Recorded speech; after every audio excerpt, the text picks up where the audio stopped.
ვმადლობ ღმერთს იმისთვის, რომ იგი გვაძლევს მადლს, რომლის შესახებაც საკუთარ თავში, საკუთარ დიად სიბრძნესა და საყოველთაო განსწავლულობაში თავდაჯერებულ ადამიანს წარმოდგენაც კი არ აქვს. ღმერთს მადლობთო, რომ მადლს გვაძლევს და აი ამ მადლის შესახებ წარმოდგენა არ აქვსო ვისო, ვინ საკუთარ თავში, საკუთარ სიბრძნეში, საკუთარ განსწავლულობაში და საყოველთაო განსწავლულობაში თან თავდაჯერებულია. მე ვიცი ყველაფერი. გესმის? ასეთ ადამიანს მადლზე წარმოდგენაც არ აქვს.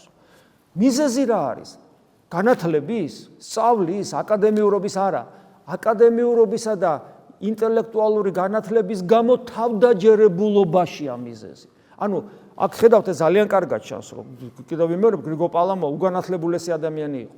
განათლებულობაში კი არ არის საქმე. განათლებულობა როცა თავდაჯერებულობას და განსაკუთრებულ მდგომარეობაში გამყოფებს, სიამაყის გამო აღარ შეგიძლია მადლის აღქმა, იმიტომ რომ ღმერთი ამ პარტავარს შემოსრავს და მდაბალსა მისცემს მადლს, როგორც წერია წმინდა წერილში.